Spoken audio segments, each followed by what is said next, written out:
ನಿಮ್ಮ ತಾಯಿಯವ್ರು ಯಾವಾಗ ತೀರ್ಕೊಂಡ್ರ? ನಮ್ಮಪ್ಪ ಅವರು 11 ತಿಂಗಳ ನಂತರ. ನಿಮ್ಮ ತಂದೆ ಮೊದಲು ತೀರ್ಕೊಂಡ್ರು. ಆದರೆ ಮೊದಲು ಕ್ಯಾನ್ಸರ್ ಡಿಟೆಕ್ಟ್ ಆಗಿದೆ ನಮ್ಮ ಅಮ್ಮನಿಗೆ. ಪ್ರೊಫೆಸರ್ 67 ವರ್ಷ ತೀರ್ಕೊಂಡಾಗ 67ನೇ ವಯಸ್ಸಿಗೆ ಪ್ರೊಫೆಸರ್ ತೀರ್ಕೊಂಡ್ರು. ನಾವು 76% ಜನ ಇದ್ದೀವಿ. ನಮಗೆ ಕರ್ನಾಟಕದ ವಿದ್ಯುತ್ ಶಕ್ತಿ ಎಷ್ಟು ತಯಾರಾಗುತ್ತೋ ಅದರಲ್ಲಿ 76% ಹಿಸ್ಸೆ ಬೇಕು. ರೈತ ಸರ್ಕಾರ ಬಂದಾಗ ನಾವು 76% ಹಿಸ್ಸೆ ತಗೊಂತೀವೋ ಇಲ್ಲೋ ನೋಡಿ.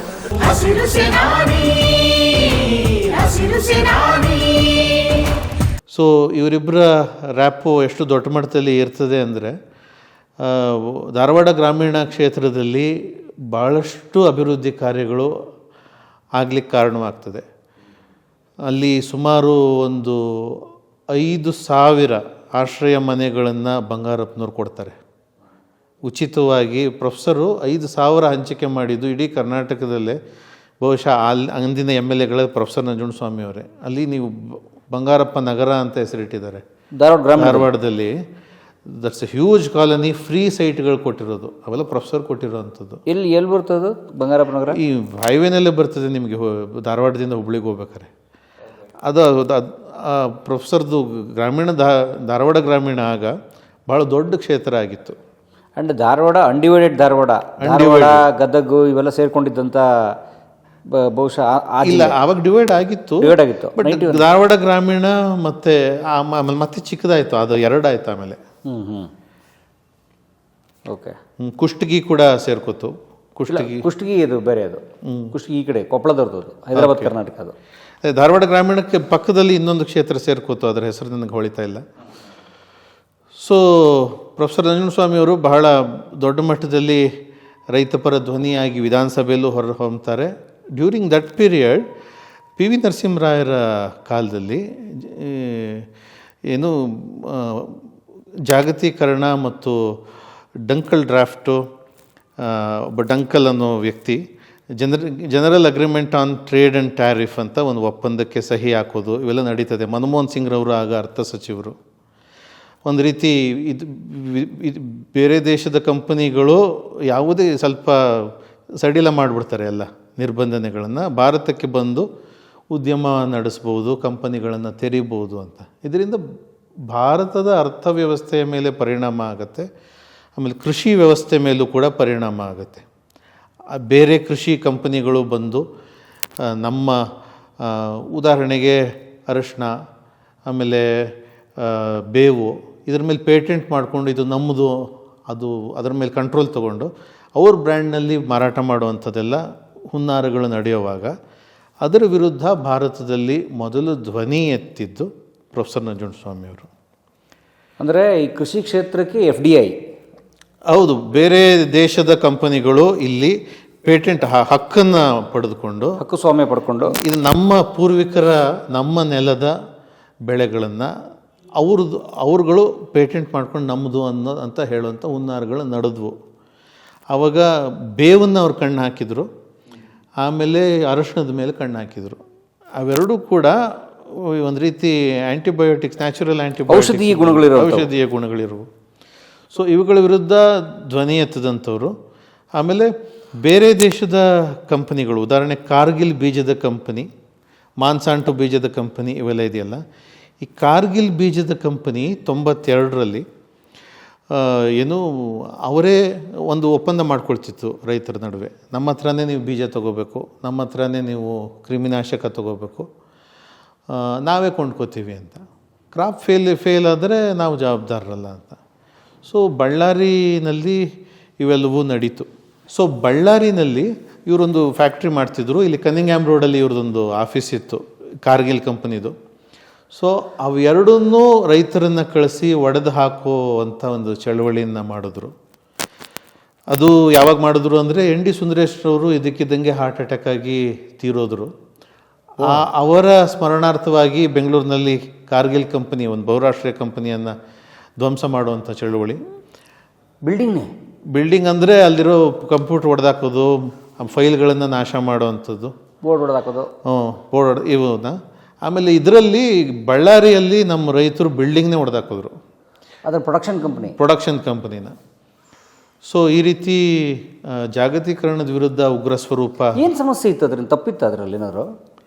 ಈಗ ವಿದೇಶಿ ಕಂಪ್ನಿಗಳು ಭಾರತದಲ್ಲಿ ಬಂದು ಕೃಷಿಕರಿಗೆ ಬೀಜ ಕೊಡ್ತೀನಿ, ಗೊಬ್ಬರ ಕೊಡ್ತೀನಿ, ಕೀಟನಾಶಕ ಕೊಡ್ತೀನಿ ಅಂತ ಏನು ತಪ್ಪಾಗುತ್ತೆ ಸರ್? ಅವೆಲ್ಲವೂ ಕೂಡ ಹೈಬ್ರಿಡ್ ತಳಿಗಳು. ಪ್ರೊಫೆಸರ್ ವಿಚಾರ, ಫುಕೌಕಾ ವಿಚಾರ ಏನಪ್ಪ ಅಂದರೆ, ಯಾವುದೇ ಒಂದು ಬೀಜದ ಒಂದು ಹಕ್ಕು ರೈತನಿಗಿರಬೇಕು ಹೊರತು ಕಂಪನಿಗಳಿಗಿರಬಾರ್ದು. ಆಮೇಲೆ ಬೀಜವನ್ನು ನಾವೇ ಉತ್ಪಾದನೆ ಮಾಡುವಂಥದ್ದು ನಮ್ಮ ಕಲ್ಚರು. ಆ ಕಲ್ಚರ್ ಹಾಳಾಗಬಾರ್ದು. ಈಗ ಉದಾಹರಣೆಗೆ ಒಂದು ಬೀಜ, ನಾವು ಗೋಧಿ ಅದನ್ನು ಹಿಟ್ಟು ಮಾಡ್ತಾರೆ ಅಂತ ತಿಳ್ಕೊಳ್ಳಿ, ಬೀಜಕ್ಕೆ ಎತ್ತಿಡ್ತಾರೆ ಸ್ವಲ್ಪ ಮುಂದಿನ ಬಿತ್ತನೆಗೆ.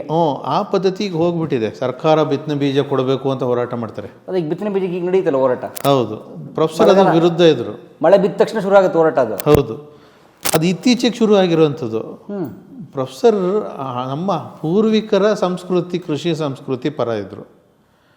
ಆಮೇಲೆ ಭೂಮಿಗೆ ರಾಸಾಯನಿಕ ಕೊಡಬಾರ್ದು, ಭೂಮಿಗೆ ಸಾವಯವ ಗೊಬ್ಬರ ಕೊಡಬೇಕು, ನೈಸರ್ಗಿಕ ಗೊಬ್ಬರ ಕೊಡಬೇಕು.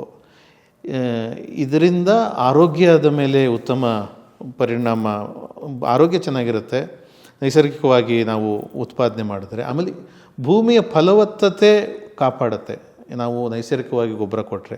ಕೆಮಿಕಲ್ ಕೊಟ್ಟರೆ ಅದು ಕೇವಲ ಬಿಸ್ನೆಸ್ಗೋಸ್ಕರ ಇಳುವರಿ ಬರುತ್ತೆ ಅಂತ ಪ್ರಾರಂಭದಲ್ಲಿ ಹೇಳ್ಬೋದು. ಆದರೆ ಹಂತ ಹಂತವಾಗಿ ಭೂಮಿಯ ಫಲವತ್ತತೆ ನಾಶವಾಗ್ತದೆ. ಸೊ ಬರಗಾಲವನ್ನು ಹೆಚ್ಚು ಮಾಡುವಂತಹ ತಂತ್ರಗಾರಿಕೆ ಇದು. ಬರಗಾಲ ಹೆಚ್ಚಾಗ್ತಾ ಭೂಮಿಯನ್ನು ಈ ಕಂಪನಿಗಳು ಕಬಳಿಸ್ಕೊಳ್ತವೆ, ರೈತರನ್ನು ಕೂಲಿಗಾರರನ್ನಾಗಿ ಮಾಡ್ತವೆ ದೀರ್ಘಾವಧಿಲಿ. ಹೌದು, ದೀರ್ಘಾವಧಿ ಬಡತನ ಹೆಚ್ಚು ಮಾಡುವಂತಹ ಕುತಂತ್ರಗಳು. ಇದನ್ನು ಪ್ರೊಫೆಸರ್ ಧ್ವನಿ ಎತ್ತಿದ್ದು ಇಡೀ ಭಾರತದಲ್ಲಿ ಮೊದಲು. ಸೊ ಇವರ ವಿಚಾರಗಳನ್ನು ಎಲ್ಲ ಮಾಧ್ಯಮಗಳು, ಟಿ ವಿ ಮಾಧ್ಯಮಗಳು, ಇಂಟರ್ನ್ಯಾಷನಲ್ ಮಾಧ್ಯಮಗಳು ಇಂಟರ್ವ್ಯೂಗಳನ್ನು ಮಾಡ್ತವೆ.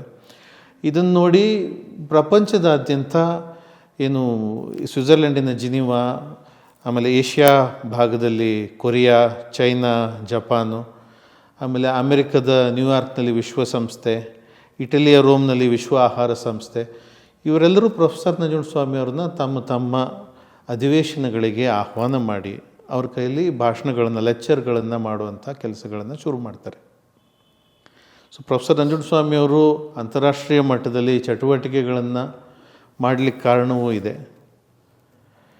ಸೊ ಪ್ರೊಫೆಸರ್ ನಂಜುಂಡಸ್ವಾಮಿ ಅವರು 94 ಅವರ ಪಾಪ್ಯುಲಾರಿಟಿಯನ್ನು ನಾಶ ಮಾಡಲಿಕ್ಕೆ, ಅವರನ್ನು ಸ್ಪೀಡ್ ಬ್ರೇಕಿಂಗ್ ಕುಗ್ಗಿಸ್ಲಿಕ್ಕೆ ಕಾಂಗ್ರೆಸ್ಸು, ಜನತಾದಳ, ಭಾರತೀಯ ಜನತಾ ಪಕ್ಷ 3 ಜನ ಒಗ್ಗಟ್ಟಾಗಿ ಪ್ರೊಫೆಸರ್ ವಿರುದ್ಧ ಕ್ಯಾಂಪೇನ್ ಮಾಡ್ತಾರೆ. ಆಮೇಲೆ ಜನತಾದಳ ಎಸ್ಪೆಷಲಿ ಅವರು ಹಸಿರು ಶಾಲನ್ನು ಅವರ ಕಾರ್ಯಕರ್ತರಿಗೆ ಹಾಕಿ ಕನ್ಫ್ಯೂಸ್ ಮಾಡೋ ಕೆಲಸ ಮಾಡ್ತಾರೆ ಧಾರವಾಡ ಗ್ರಾಮೀಣ ಕ್ಷೇತ್ರದಲ್ಲಿ. ಆಮೇಲೆ ಪ್ರೊಫೆಸರ್ನ ಸೋಲಿಸಲೇಬೇಕು ಅನ್ನೋ ಕಾರಣಕ್ಕೆ ಒಬ್ಬ ಸಿನಿಮಾ ನಟರು ಸುರೇಶ್ ಹೆಬ್ಳಿಕರ್ ಅವ್ರನ್ನ, ಆ ಪ್ರಾಂತ್ಯದ ಒಬ್ಬ ಪಾಪ್ಯುಲರ್ ಆ್ಯಕ್ಟರ್ನ ಅಲ್ಲಿ ಇಂಡಿಪೆಂಡೆಂಟಾಗಿ ನಿಲ್ಲಿಸ್ತಾರೆ. ಈ ಎಲ್ಲ ಹುನ್ನಾರದಿಂದ ಪ್ರೊಫೆಸರ್ ಬಾರ್ಡರ್ ಲೈನಲ್ಲಿ ಸೋಲ್ತಾರೆ. 2ನೇ ಟರ್ಮ್, ಸೆಕೆಂಡ್ ಟರ್ಮ್ 94. ಸೊ ದಳದ್ದು ಅಥವಾ ಜನತಾ ಪಕ್ಷದ್ದು ಹಸಿರು ಟವಲ್ ಮೊದಲು ಇರಲಿಲ್ಲ. ಅವರು ಹಸಿರು ಅವ್ರಿಗಿರಲಿಲ್ಲ. ಈವನ್ 83ನಲ್ಲೂ ಇರಲಿಲ್ಲ. ಕೇಸರಿ ಮತ್ತು ಕೆಳಗಡೆ ಹಸಿರು, ಮಧ್ಯದಲ್ಲಿ ನೇಗಿಲು ಹೊತ್ತ ರೈತ ಅಲ್ವಾ. ಆಮೇಲೆ ದೇವೇಗೌಡರಿಗೂ ಹೆಗಡೆ ಅವ್ರಿಗೂ ಭಿನ್ನಾಭಿಪ್ರಾಯವಾಗಿ ಸಮಾಜವಾದಿ ಜನತಾದಳ ಅಂತ ಒಂದಾಗತ್ತೆ, ಜನತಾ ಪಕ್ಷ ಅಂತ ಒಂದು ಉಳಿತದೆ. ಆಮೇಲೆ ಅವರಿಬ್ಬರು ಒಟ್ಟಿಗೆ ಸೇರಿದಾಗ ಹಸಿರು ಶಾಲಿನ ಮೇಲೆ ಚಕ್ರವನ್ನು ಪ್ರಿಂಟ್ ಮಾಡಿಸಿ ಇವರು ಕರ್ನಾಟಕದಾದ್ಯಂತ ಕ್ಯಾಂಪೇನ್ ಮಾಡ್ತಾರೆ. ಅಂದರೆ ಅವರು ರೈತ ಸಂಘವನ್ನು ಮಿಸ್ಯೂಸ್ ಮಾಡ್ಕೋತಾರೆ. ಅದರ ಟ್ರೇಡ್ ಮಾರ್ಕ್ಸ್ನ ಹೈಜಾಕ್ ಮಾಡ್ತಾರೆ. ಆಮೇಲೆ ರೈತ ಸಂಘ ಅವ್ರ ಹತ್ರ ಫಂಡ್ಸ್ ಇರುತ್ತೆ, ನಮ್ಮ ಹತ್ರ ಫಂಡ್ಸ್ ಇರಲ್ಲ. ಆಮೇಲೆ ಅವರಿಗೆ ಒಂದೇ ಒಂದು ಚಿಹ್ನೆ ಇರುತ್ತೆ, ನಮಗೆ ಬೇರೆ ಬೇರೆ ಚಿಹ್ನೆಗಳಿರ್ತವೆ ಕೆಲವು ಕಡೆ. ಬಟ್ ಇಲ್ಲ, ಆವಾಗ ನಮಗೆ ತಕ್ಕಡಿ ಇರುತ್ತೆ, ರೈತ ಸಂಘದ ತಕ್ಕಡಿ ಇರುತ್ತೆ, ಅವ್ರಿಗೆ ಚಕ್ರ ಅನ್ನೋದಿರುತ್ತೆ. ಅವ್ರದ್ದು ಏನದು ಪ್ರಚಾರದ ಭಾಳ ಅದಕ್ಕೆ ಖರ್ಚು ಮಾಡಿರ್ತಾರೆ, ನಮಗೆ ಖರ್ಚು ಮಾಡೋಕ್ಕೆ ಹಣ ಇರಲ್ಲ. ಈ ಕಾರಣದಿಂದನೂ ಕೂಡ 94 KS ಪುಟ್ಟಣ್ಣಯ್ಯ ಒಬ್ಬರೇ ಪಾಂಡವಪುರ ಕ್ಷೇತ್ರದಿಂದ ಆಯ್ಕೆಯಾಗೋದು, ಇನ್ಕ್ಲೂಡಿಂಗ್ ಬಾಬಾಗೌಡ ಪಾಟೀಲ್ ಮತ್ತು ನಮ್ಮ ತಂದೆಯವರು ಕೇವಲ 1500 ವೋಟ್ಗಳ ಅಂತರದಿಂದ ಆಗಲೂ ಕೂಡ 40-45 ಕಡೆ ಸೋಲ್ತಾರೆ. ಆಗ BS ಯಡಿಯೂರಪ್ಪನವರು ಆಗ ಈ ವಿಧಾನಸಭೆಯ ಒಂದು ಚುನಾವಣೆಯ 1 ವರ್ಷದ ನಂತರ ಲೋಕಸಭೆ ಚುನಾವಣೆ ಬರುತ್ತೆ. ಆಗ ಬಾಬಾಗೌಡ ಪಾಟೀಲ್ರನ್ನು ನಮ್ಮ ಮುಖಾಂತರ ನಿಮಗೆ ಸಂಸದರನ್ನಾಗಿ ಮಾಡ್ತೀವಿ ಅಂತ ಕರ್ಕೊಂಡು ಹೊರಟೋಗ್ತಾರೆ ಬಿ ಜೆ ಪಿಗೆ. ಬಾಬಾಗೌಡರು ಆವಾಗ ಸೋಲ್ತಾರೆ. ವಾಜಪೇಯಿ ಅವರು ಆವಾಗ ಕೇವಲ ಕೆಲವೇ ದಿನಗಳ ಪ್ರಧಾನಮಂತ್ರಿಗಳಾಗ್ತಾರೆ. ಆಮೇಲೆ ಬಹುಶಃ ಗುಜರಾಲರವ್ರು ಬರ್ತಾರೆ. ಇಲ್ಲ ಆವಾಗ ರಾಜೀನಾಮೆ ಕೊಟ್ಬಿಟ್ಟು ಮತ್ತೆ ಅವರು ಚುನಾವಣೆಗೆ ಹೋಗ್ತಾರೆ. ಅದು ಮೆಜಾರಿಟಿ ಬಂದಿರೋದ್ರಿಲ್ಲ. ಆಗ ಮತ್ತೆ ವಾಜಪೇಯಿ ಅವರು ಅಧಿಕಾರಕ್ಕೆ ಬಂದಾಗ ಆ ಚುನಾವಣೆಯಲ್ಲಿ ಬಾಬಾಗೌಡ ಪಾಟೀಲ್ರವರು ಗೆದ್ದು ಗ್ರಾಮೀಣಾಭಿವೃದ್ಧಿ ಸಚಿವರಾಗ್ತಾರೆ. ಆಮೇಲೆ ಅದೇ ಬಾಬಾಗೌಡ ಪಾಟೀಲ್ರನ್ನ ಆಗಲೂ ಕೂಡ ಬಹುಮತ 1.5 ವರ್ಷ ಆದಮೇಲೆ ವಾಜಪೇಯಿ ಅವ್ರಿಗೆ ಬರದೇ ಇದ್ದಾಗ ಇದೇ ಯಡಿಯೂರಪ್ಪನವರು ಅನಂತಕುಮಾರ್ ಅವರು ಬಾಬಾಗೌಡರನ್ನ ಸೋಲಿಸ್ತಾರೆ. ಅಲ್ಲಿ ಮಹಾರಾಷ್ಟ್ರ ಏಕೀಕರಣ ಸಂಘಟನೆಯನ್ನು ಎತ್ತುಕಟ್ಟಿ ಬೆಳಗಾವಿಯಲ್ಲಿ. ಅದಕ್ಕೆ ಒಂದು ಇನ್ಸೆಕ್ಯೂರಿಟಿ ಫೀಲಿಂಗು ಇರುತ್ತೆ.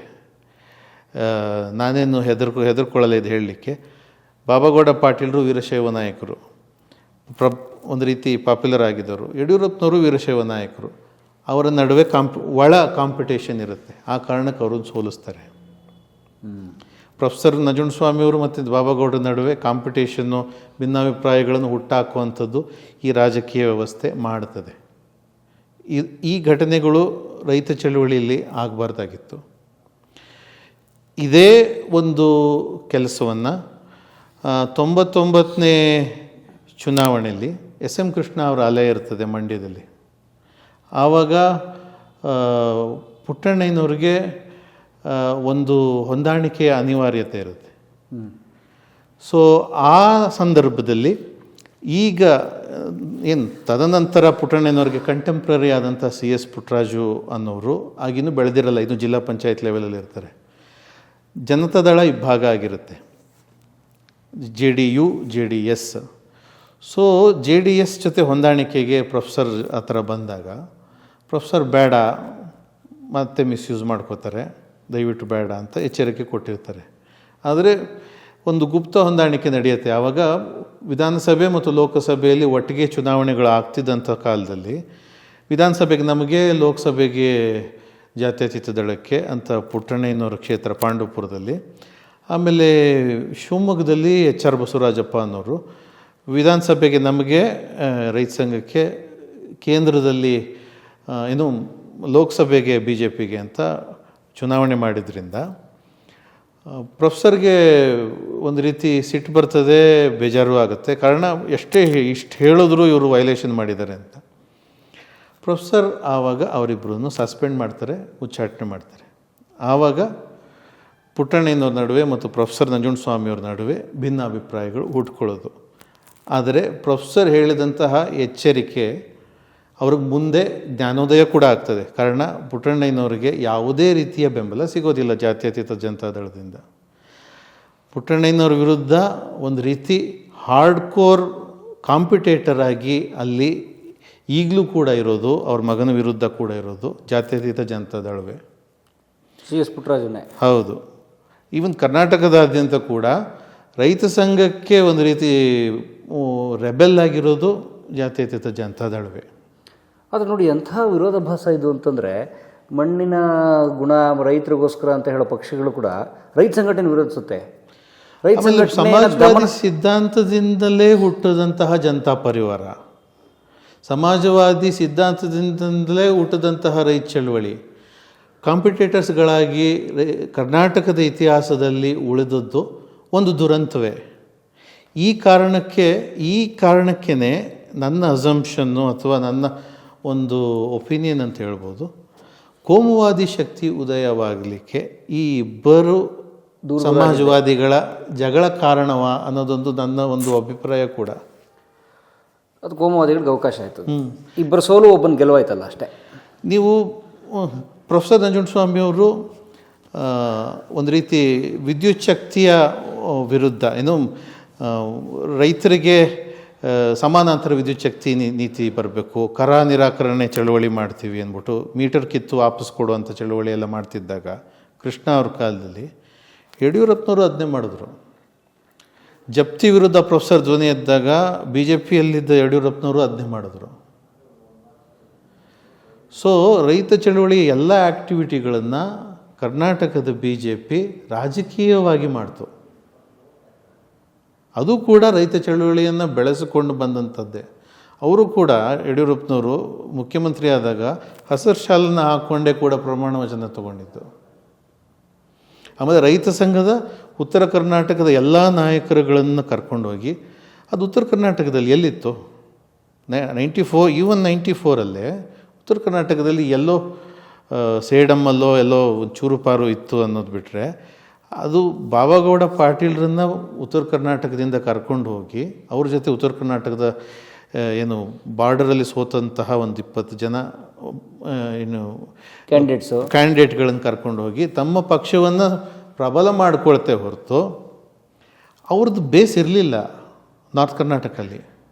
ಅವ್ರು ಮಲೆನಾಡು ಕರ್ನಾಟಕದಲ್ಲಿತ್ತು, ಸೌತಲ್ಲೂ ಇರಲಿಲ್ಲ. ಸೌತಲ್ಲಿ ಈಗಲೂ ಇಲ್ಲ, ಅಪಾರ್ಟ್ ಫ್ರಮ್ ಬೆಂಗಳೂರು. ಮೈಸೂರು, ಮಂಡ್ಯದಲ್ಲಿ ಇಲ್ಲವೇ ಇರಲಿಲ್ಲ. ಸೊ ಇದು ರಾಜಕೀಯ ಇತಿಹಾಸ. ಆದರೆ ನೋಡಿ, ನನಗನ್ಸೋದು ಏನು ಗೊತ್ತಾ ಸರ್, ರೈತ ಸಂಘಟನೆಯಾಗಿ ಉಳಿದು ರೈತರ ಪರ ಅವರ ಹಿತಚಿಂತನೆ ಮಾತ್ರ ಮಾಡಿ ರಾಜಕೀಯಕ್ಕೆ ಬರದೇ ಹೋಗಿದ್ರೆ ಅದರದ್ದು ಒಂದು ಏನಂತಾರೆ ತಾಜಾತನ, ಅದರ ಶಕ್ತಿ ಉಳ್ಕೊಂಡಿರೋದ ಅಂತ. ಈಗ ನೋಡಿ, ಇವತ್ತು ರೈತ ಸಂಘಟನೆ ಆ ಶಕ್ತಿ ಇಲ್ಲ. ಅದಕ್ಕೆ ರೈತ ಸಂಘಟನೆ ದುರ್ಬಲ ಆಗಿದೆ ಅಂತ ನಾನು ಹೇಳೋದಿಲ್ಲ. ಕಾರಣ, ಕಳೆದ ಡಿಸೆಂಬರ್ನಲ್ಲಿ ರೈತ ಸಂಘಗಳ ಏಕೀಕರಣ ಅಂತ ನಾನೊಂದು ಸಭೆ ಕರೆದೆ. 21 ರೈತ ಸಂಘಗಳು ಬಂದವು. ಒಂದು 3-4 ಬರದೇ ಇರ್ಬೋದು. 21 ರೈತ ಸಂಘ ಇದಾವ. ಒಂದು 30 ಇದೆ ಅಂತ ತಿಳ್ಕೊಳ್ಳಿ. ನಾನು ಎಣಿಸಿರೋ ಪ್ರಕಾರ ಒಂದು 23-24 ರೈತ ಸಂಘಗಳು. 82ರಲ್ಲಿ ನಂಜುಂಡಸ್ವಾಮಿ ಮತ್ತು ಅವ್ರ ಸಂಗಡಿಗರು ಸೇರಿ ಮಾಡಿದ ಕರ್ನಾಟಕ ರಾಜ್ಯ ರೈತ ಸಂಘ ಒಂದೇ ಇಲ್ಲ. ಈಗ ಒಬ್ಬ ಪ್ರಬುದ್ಧ ನಾಯಕ ನಿರ್ಗಮಿಸಿದ ಮೇಲೆ ತಾವೇ ನಾಯಕರಾಗ್ತರು. ಆದರು X ಬಣ, Y ಬಣ, Z ಬಣ, ಹೌದು, ಒಂದೊಂದು ಜಿಲ್ಲೆಗೆ ಒಬ್ಬೊಬ್ಬ ರಾಜ್ಯಾಧ್ಯಕ್ಷರಾದರು. ಅದು ಕೂಡ ರೈತ ಸಂಘ ದುರಂತ. ಆದರೆ ರೈತ ಸಂಘ ದುರ್ಬಲ ಏನಾಗಿಲ್ಲ, ಇದೆಯಾ? ಕವಲು ದಾರಿಯಲ್ಲಿದೆ. ಒಡೆದು ಹೋಗಿರ್ಬೋದು, ಆದರೆ ದುರ್ಬಲ ಆಗಿಲ್ಲ. ಅದರೊಳಗೆ ಸೇರಲ್ಲ. ನಾನು ಏಕೀಕರಣ ಮಾಡಿ ವಿಫಲ ಆದವನು ಹೇಳ್ತೀನಿ.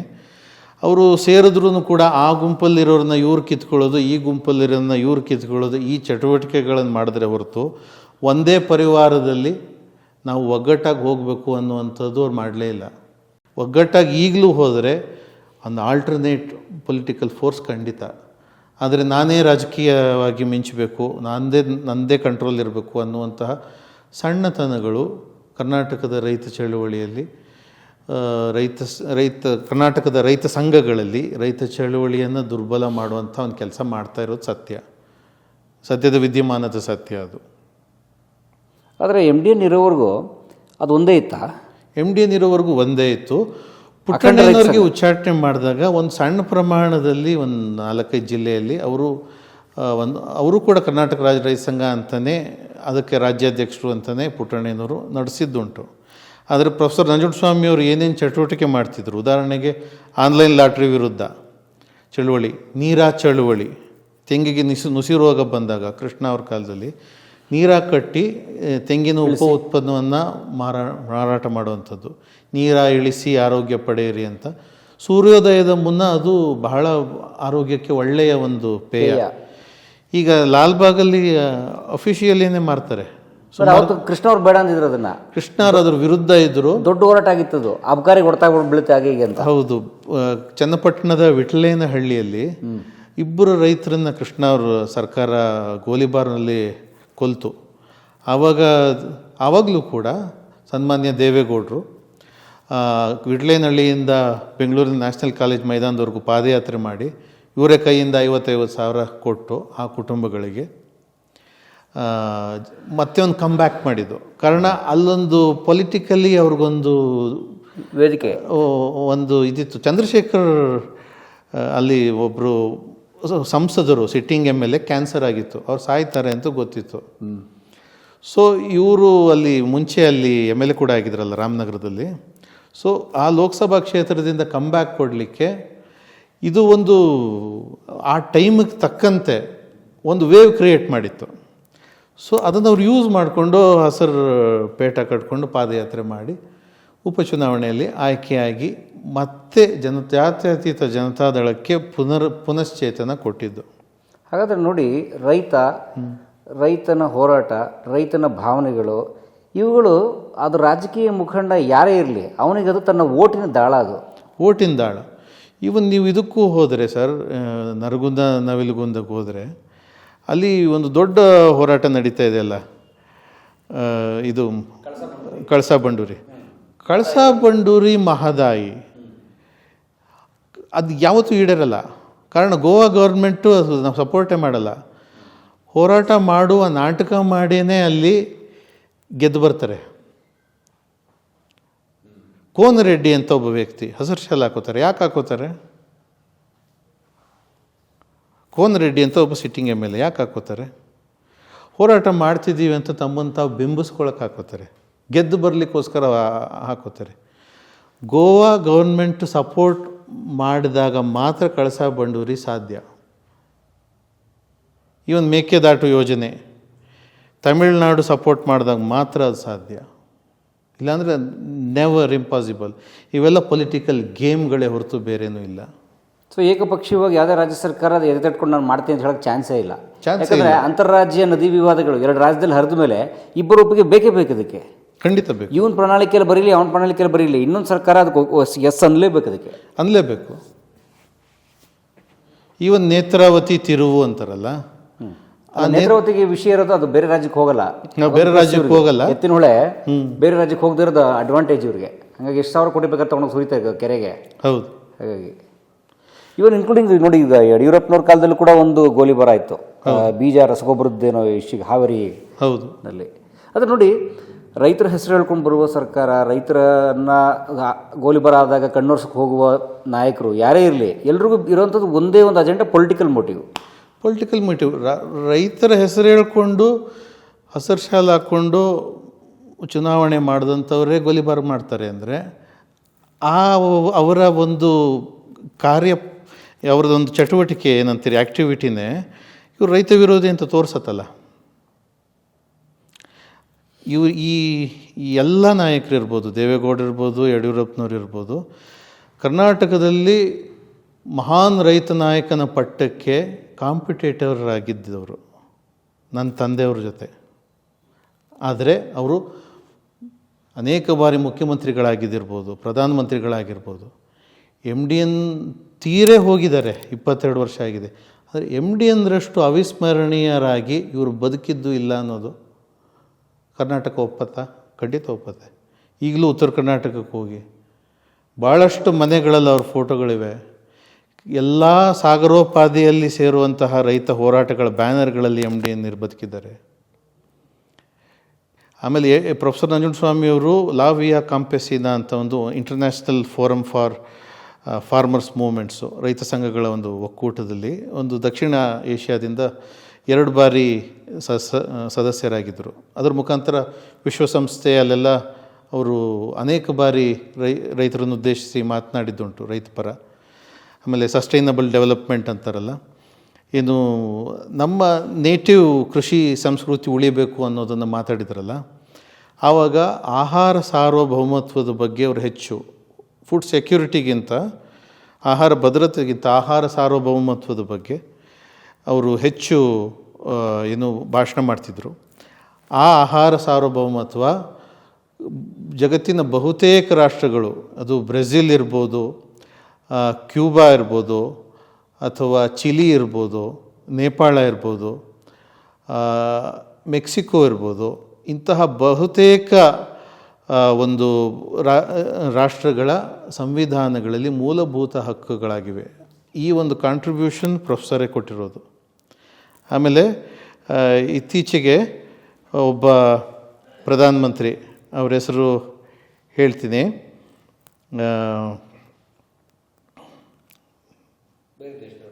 ಬೇರೆ ದೇಶದವರು, ಅವರು ಕೂಡ ಪ್ರಧಾನಮಂತ್ರಿ ಆದಾಗ ಪ್ರೊಫೆಸರ್ ನಂಜುಂಡಸ್ವಾಮಿ ಅವ್ರ ವಿಚಾರಗಳು ನನಗೆ ಪ್ರೇರಣೆ ಅಂತ ಹೇಳಿದ್ದುಂಟು. ಸಿದ್ದರಾಮಯ್ಯನವರು ಕರ್ನಾಟಕದಲ್ಲಿ ಸಾವಿರಾರು ಬಾರಿ ಹೇಳಿದ್ದಾರೆ. ಆದರೆ ಹೆಸರು ಹೇಳ್ತೀನಿ ನಾನು, ಆಮೇಲೆ ಹೇಳ್ತೀನಿ ನಿಮಗೆ.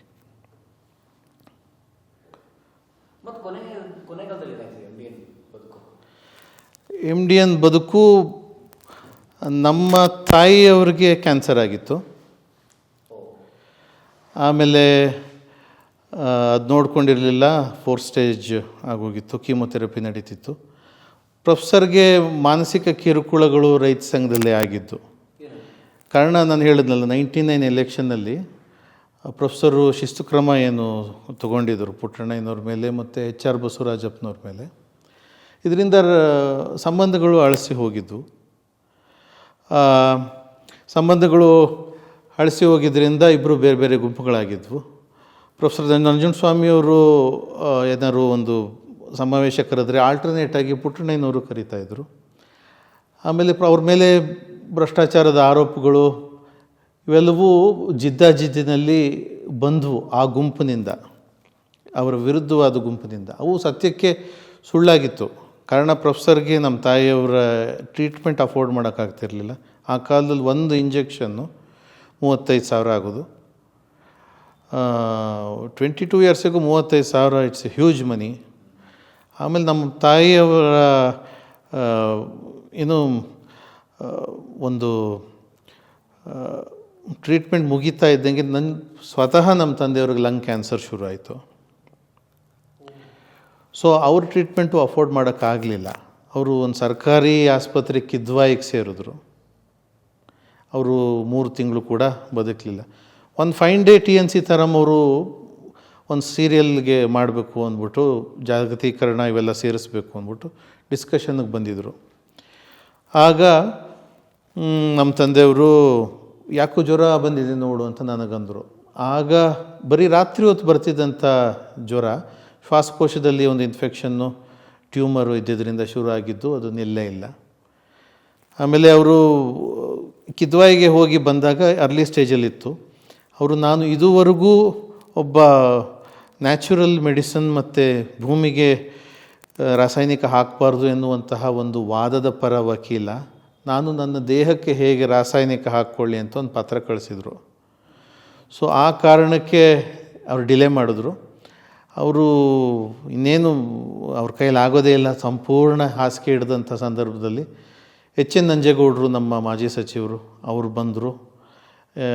ಅಗ್ನಿಶ್ರೀಧರ್ ಇವರೆಲ್ಲ ಬಂದರು. ಆಮೇಲೆ ಇನ್ನೂ ರಾಜ್ಕುಮಾರ್ ಅಂತ ಈ ರಾಜರಾಜೇಶ್ವರಿ ನಗರ, ಇವರೆಲ್ಲ ಬಂದು ಒತ್ತಾಯ ಮಾಡಿ, ಯೋಗ ರಮೇಶ್ ಅಂತ ಅರ್ಕುಲ್ಗೂಡವರು, ಇವರೆಲ್ಲರ ಒತ್ತಾಯದ ಮೇರೆಗೆ ಅಡ್ಮಿಟ್ ಮಾಡಿದ್ರು ಕೂಡ ಫೈನಲ್ ಸ್ಟೇಜಸಲ್ಲಿ ಇಟ್ ಕುಡಂಟ್ ವರ್ಕ್. ಪ್ರೊಫೆಸರ್ ನಂಜುಂಡಸ್ವಾಮಿಯವರು ಆಸ್ಪತ್ರೆಯಲ್ಲಿ ಇದ್ದರೂ ಕೂಡ ಬಾಬಾ ಬುಡನ್ಗಿರಿಯಲ್ಲಿ ಒಂದು ಕೋಮು ಗಲಭೆ ಆಗಿದ್ದಾಗ ಅದಕ್ಕೆ ಸಂಬಂಧಪಟ್ಟಂಗೆ ಕೋಮು ಸೌಹಾರ್ದತೆಯ ಒಂದು ಚಳುವಳಿ ಮಾಡೋಣ ಅಂತ ಅಲ್ಲಿ ಡಾಕ್ಟರ್ ಸಿದ್ಧಲಿಂಗಯ್ಯನವ್ರನ್ನ ಕರೆಸ್ಕೊಂಡು, ಆಮೇಲೆ ಎಲ್ಲ ಆ ಭಾಗದ ಹೋರಾಟಗಾರನ ಕರೆಸ್ಕೊಂಡು ಅವ್ರಿಗೆ ಸಜೆಷನ್ಗಳನ್ನು ಕೊಟ್ಟಿದ್ದು ಉಂಟು. ಆಮೇಲೆ ವರ್ಲ್ಡ್ ಸೋಷಿಯಲ್ ಫಾರಮ್ಗೆ ಪ್ರತ್ಯೇಕವಾಗಿ ಮುಂಬೈ ರೆಸಿಸ್ಟೆನ್ಸ್ ಅಂತ ಮುಂಬೈಯಲ್ಲಿ ಒಂದು ನಡೀತು. ಆವಾಗ ಕರ್ನಾಟಕದಿಂದ ಮತ್ತು ಭಾರತದಿಂದ ಮತ್ತು ಜಗತ್ತಿನಾದ್ಯಂತ ಹೋರಾಟಗಾರರನ್ನು ಒಂದು ಪರ್ಯಾಯ ಸಭೆಯನ್ನು ಏರ್ಪಾಡು ಮಾಡಿ ಒಂದು ವಿಡಿಯೋ ಸಂದೇಶ ಕಳಿಸಿ ಅವರು ಪಾಲ್ಗೊಂಡಿದ್ದು ಉಂಟು. ಸೊ ಕಡೆಗಾಲದಲ್ಲಿ ಕೂಡ ಅವರು ಬ್ರೈನ್ಗೆ ಕ್ಯಾನ್ಸರ್ ಹಬ್ಬದಾಗಲೂ ಕೂಡ ಅವರು ಕರ್ನಾಟಕ ಬರಗಾಲದಲ್ಲಿದೆ, ಹಂಗು ಕೃಷ್ಣ ಅವರು ವಿಕಾಸ್ ಸೌಧ ಕಟ್ತಿದ್ದಾರೆ, ದುಡ್ಡು ವೇಸ್ಟ್ ಮಾಡ್ತಿದ್ದಾರೆ, ಅವ್ರಿಗೆ ಫೋನಲ್ಲಿ ಹೇಳಿ ಅಂತ ನಮ್ಮ ಅಕ್ಕ ಅವ್ರಿಗೆ ಅವ್ರ ಮುಖಾಂತರ ಫೋನ್ ಮಾಡಿಸ್ತಿದ್ರು. ಆಮೇಲೆ ಬ್ರೈನು ಡಿಸೇಬಲ್ ಆಗ್ತಿದ್ದಂಥ ಸಂದರ್ಭದಲ್ಲಿ ಗಾಂಧಿ ಕೊಡು ಅಂತ ಕೇಳಿದ್ದುಂಟು. ಕಾರಣ ಅವರಿಗೆ ಪ್ರೇರಣೆ ಗಾಂಧೀಜಿ. ಒಂದು ಮೂಸಂಬಿ ಕೊಟ್ಟು ಗಾಂಧಿ ಅಂತ ಕೊಟ್ಟಾಗ ಅವರು ಸಮಾಧಾನ ಆಗಿದ್ದುಂಟು. ಸೊ ಹೀಗೆ ಫೆಬ್ರವರಿ 3 ಅವರ ಹುಟ್ಟಿದ ಹಬ್ಬಕ್ಕೂ ಇವ್ರಿಗೂ 10 ದಿನ ಅಂತರದಲ್ಲಿ ಒಂದು ಫೈನ್ ಮಾರ್ನಿಂಗ್, ಹಿಂದಿನ ದಿನ ನೆದರ್ಲ್ಯಾಂಡ್ಸಿಂದ ಅವರ ಶಿಷ್ಯೆ ನೋಯ್ಮಿ ಅಂತ ಬಂದಿದ್ದರು. ಅವರಿಗೆ ಸಿ ಯು ಟುಮಾರೋ ಅಂತ ಹೇಳಿದರು, ಮಾತಾಡೋಕ್ಕೆ ಸಾಧ್ಯ ಆಗಿರಲಿಲ್ಲ. ಸೊ ವಿಶ್ವದಾದ್ಯಂತ ಅವರ ಕಂಟೆಂಪ್ರರಿಗಳು, ಆಮೇಲೆ ರಾಜಕೀಯ ನಾಯಕರುಗಳು ಅವ್ರನ್ನ ಭೇಟಿ ಮಾಡ್ತಿದ್ದು ಉಂಟು. PGR ಸಿಂಧ್ಯಾ ಅವರು, ಆಮೇಲೆ ರವಿವರ್ಮ ಕುಮಾರ್ ಅವರು, SR ನಾಯಕರವರು, ಹೀಗೆ ಒಲಿವಿಯರ್ ಅಂತ ಸ್ವಿಟ್ಜರ್ಲೆಂಡಿಂದ ಬಂದಿದ್ದರು. ಆಮೇಲೆ ಪಾಲ್ ನಿಕೋಲ್ಸನ್ ಅಂತ ಸ್ಪೇನಿಂದ ಬಂದಿದ್ದರು. ಇವರೆಲ್ಲರೂ ಬಂದು ಹೋಗ್ತಿದ್ದಂಥ ಸಂದರ್ಭದಲ್ಲಿ ಫೆಬ್ರವರಿ 3 ಬೆಳಿಗ್ಗೆ ಅವ್ರಿಗೆ ಉಸಿರಾಟ ತೊಂದರೆ ಆಯ್ತಂತೆ. ನಮ್ಮ ಅಕ್ಕವ್ರ ಹೆಸರು 3 ಸತಿ ಕೂಗಿದ್ದಾರೆ. ಹೋಗಿ ನೋಡೋ ಅಷ್ಟರಲ್ಲಿ ಪ್ರೊಫೆಸರ್ ಕಾಲವಾಗಿದ್ದರು. ಅವರ ಅವರ ಶವವನ್ನು ನಮ್ಮ ಮನೆಗೆ ತಂದ್ವಿ. ಸಾಗರೋಪಾದಿಯಲ್ಲಿ ರೈತರು ಬರಲಿಕ್ಕೆ ಶುರು ಆದರು. ರಾಜರಾಜೇಶ್ವರಿ ನಗರದಿಂದ ಚಾಮರಾಜನಗರದವರೆಗೆ ನಾವು ಹೋಗಿ ಮುಟ್ಟೋ ಅಷ್ಟರಲ್ಲಿ ರಾತ್ರಿ 8 ಗಂಟೆ ಆಯಿತು. ಪ್ರತಿ ತಾಲೂಕಿನಲ್ಲಿ, ಪ್ರತಿ ಹೋಬಳಿಯಲ್ಲಿ ಜನ ಶಾಮಿಯಾನ ಹಾಕ್ಕೊಂಡು ಪ್ರೊಫೆಸರ್ ಭಾವಚಿತ್ರ ಇಟ್ಕೊಂಡು ಕಾದಿದ್ದುಂಟು. ಆಮೇಲೆ ಸಾವಿರಾರು ಲಾರಿಗಳಲ್ಲಿ ಉತ್ತರ ಕರ್ನಾಟಕದಿಂದ ಪ್ರೊಫೆಸರ್ ಅಂತ್ಯ ಸಂಸ್ಕಾರಕ್ಕೆ ಜನ ಬಂದಿದ್ದರು. ಸೊ ಹೀಗೆ ಒಂದು ಯುಗ ಕಳೆದು ಹೋದರೂ ಕೂಡ ಅವ್ರ ವಿಚಾರಗಳು ಈಗಲೂ ಉಳಿದಿವೆ. ಇನ್ನು ಮುಂದೆಯೂ ಶತಮಾನಗಳು ಉಳಿತವೆ ಅಂತ ಅಂದ್ಕೋತೀನಿ. ಕಾರಣ ನಾವು ಅವರ ವಿಡಿಯೋ ಕ್ಲಿಪ್ಪಿಂಗ್ಗಳನ್ನು ಸೋಷಿಯಲ್ ಮೀಡಿಯಾದಲ್ಲಿ ನಾಟ್ ರೆಗ್ಯುಲರ್ಲಿ ನಾವೇನು ಹಾಕೋದಿಲ್ಲ, ಅಪರೂಪಕ್ಕೆ ಹಾಕಿದ್ರು ಲಕ್ಷಗಳಲ್ಲಿ ವ್ಯೂಸ್ ಕಾಣ್ತವೆ. ಅದನ್ನು ನೋಡಿದಾಗ ಪ್ರೊಫೆಸರ್ ಈಗಲೂ ಎಷ್ಟು ಮೌಲ್ಯಯುತವಾದದವರು ಅಂತ ಅನ್ಸೋಕ್ಕೆ ಶುರು ಆಗುತ್ತೆ. ಈಗೊಂದು ಬಿಫೋರ್ ಕೋವಿಡ್ ಒಂದಿಬ್ಬರು ಕೇಂದ್ರ ಸಚಿವರು ತೀರೋಗಿದ್ದಾರೆ, ಪಾಪ ಅವ್ರ ಹೆಸರು ಹೇಳಲ್ಲ. ಪ್ರೊಫೆಸರ್ಗೆ ಏನಾದ್ರು ಮಾಡಬೇಕು ಅಂತ ಅವರು BJPಯಲ್ಲಿದ್ದರೂ ಕೂಡ ಅವರು ಅಭಿಮಾನಿಗಳು, ಪ್ರೊಫೆಸರ್ ಅಭಿಮಾನಿಗಳು ಎಲ್ಲ ಕಡೆ ಇದ್ದಾರೆ. ಅವರ ಹೆಸರಲ್ಲಿ ಏನಾದ್ರು ಮಾಡಬೇಕು ಅಂದಾಗ ನಾನು ಪದ್ಮ ಪ್ರಶಸ್ತಿ ಬಗ್ಗೆ ಹೇಳಿದ್ದೆ. ಅವ್ರು ಪದ್ಮವಿಭೂಷಣಕ್ಕೆ ನಾಮಿನೇಟ್ ಮಾಡಿದ್ರು ಕೂಡ ಪ್ರೊಫೆಸರ್ ಸಮಾಜವಾದಿ, ಎಡಪಂಥಿ ಅನ್ನೋ ಕಾರಣಕ್ಕೆ ಮೋಹನ್ ಭಾಗವತ್ ಅಂತವರು ಅದನ್ನು ತಪ್ಪಿಸಿದ್ರು. ಯಾರು ಎಷ್ಟೇ ಮನ್ನಣೆಗಳನ್ನು ತಪ್ಪಿಸಿದ್ರು ಜನರ ಮನಸ್ಸಿನಲ್ಲಿ ಇರುವಂತಹ MDNರ ಬಗ್ಗೆ ಇರುವಂತಹ ಅಭಿಮಾನ, ನಂಜುಂಡಸ್ವಾಮಿಯವ್ರ ಬದುಕಿನಲ್ಲಿ ಬಡವರು, ದಲಿತರು, ರೈತರಿಗೆ ಅವರ ಜೀವನ ಕಷ್ಟದಲ್ಲಿದ್ದಾಗ ಸಾಲ ಮನ್ನಾ ಮಾಡಿಸಿದ್ದಿರ್ಬೋದು, ಮರುಜಪ್ತಿ ಮಾಡಿದ್ದಿರ್ಬೋದು, ನೀರಾ ಚಳವಳಿ ಮುಖಾಂತರ ಅವರಿಗೆ ಉಪೋತ್ಪನ್ನ ಕೊಟ್ಟಿದ್ದಿರ್ಬೋದು, ಇವೆಲ್ಲದರ ಮುಖಾಂತರ MDN ಜನಮಾನಸದ ಆಳದಲ್ಲಿ ಒಂದು ಅಂತರಗಂಗೆಯಾಗಿ ಗುಪ್ತಗಾಮಿನಿಯಂತೆ ಉಳಿದಿದ್ದಾರೆ.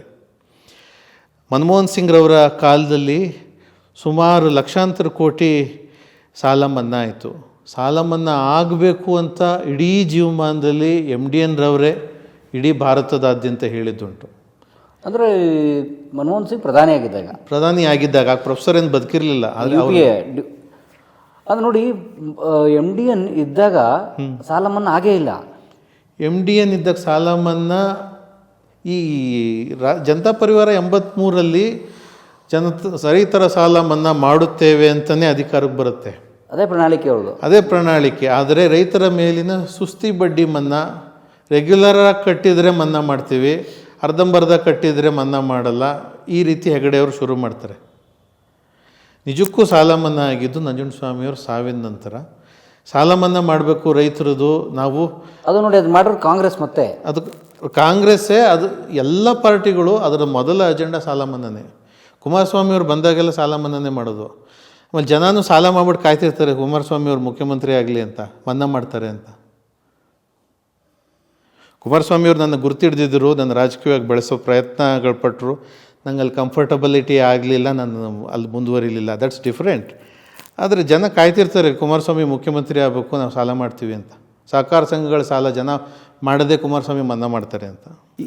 ನಾನು ಹೇಳಿದ್ನಲ್ಲ, ಎವೋ ಮೊರಾಲೆಸ್ ಅಂತ ಪ್ರಧಾನಮಂತ್ರಿಯವರು. ನಿಮ್ಮ ತಾಯಿಯವರು ಯಾವಾಗ ತಿಳ್ಕೊಂಡ್ರು? ನಮ್ಮಪ್ಪ ಅವರು 11 ತಿಂಗಳ ನಂತರ. ನಿಮ್ಮ ತಂದೆ ಮೊದಲು ತಿಳ್ಕೊಂಡ್ರು. ಆದರೆ ಮೊದಲು ಕ್ಯಾನ್ಸರ್ ಡಿಟೆಕ್ಟ್ ಆಗಿದೆ ನಮ್ಮ ಅಮ್ಮನಿಗೆ. ಪ್ರೊಫೆಸರ್ 67 ವರ್ಷ ತೀರ್ಕೊಂಡಾಗ, 67ನೇ ವಯಸ್ಸಿಗೆ ಪ್ರೊಫೆಸರ್ ತೀರ್ಕೊಂಡ್ರು. ಬಹುಶಃ ರೆಸ್ಟ್ ಮಾಡೇ ಇಲ್ಲ ಅವ್ರ ಜೀವನದಲ್ಲಿ. ಪ್ರೊಫೆಸರ್ಗೆ ರೆಸ್ಟ್ ಅನ್ನೋದೇ ಇರಲಿಲ್ಲ. ನನಗೆ ಆ ಗಡಿಯಾರದ ಮುಳ್ಳು ನೋಡು, ಆ ಸೆಕೆಂಡ್ಗಳು ಹೆಂಗೆ ಹೋಗ್ತವೆ ನೋಡು ಅನ್ನೋರು. ಅದು ಹಿಂದೆ ಬರುತ್ತಾ ಅನ್ನೋರು. ಇಲ್ಲ ನೋಡು, ಸಮಯ ಕಳೆದೋಗ್ತಾ ಇದೆ. ನಾವು ಸಮಯವನ್ನು, ನಾನು TV ನೋಡ್ತಾ ಇದ್ದರೆ ಟೈಮ್ ಪಾಸ್ ಮಾಡಬಾರ್ದು, ಟೈಮ್ ಕೀಪಪ್ ಮಾಡಬೇಕು, ನೋಡು ಸಮಯದ ಮುಳ್ಳು ಅನ್ನೋರು. ಸೊ ಪ್ರೊಫೆಸರ್ ವೇಸ್ಟ್ ಮಾಡಲಿಲ್ಲ. ಪ್ರೊಫೆಸರ್ ತಂದೆಯಾಗೂ ಕೂಡ ಅವ್ರು ಹೇಳಿದಂಥ ಪ್ರತಿಯೊಂದು ಮಾತುಗಳನ್ನು ಬರ್ಕೋಬೇಕು ಅನ್ನಿಸ್ತಿತ್ತು.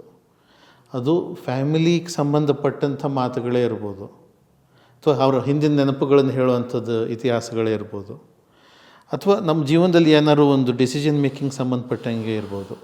ಪ್ರತಿಯೊಂದೂ ಕೂಡ ನೋಟ್ ಮಾಡ್ಕೊಳ್ಳುವಂಥದ್ದು.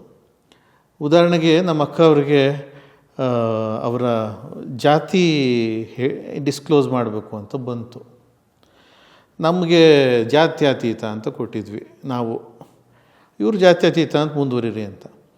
ಹಂಗೆ ನಾವು ಸೆನ್ಸಸ್ ಮಾಡೋಕ್ಕಾಗಲ್ಲ ಅಂತ ಅವರಂದರು.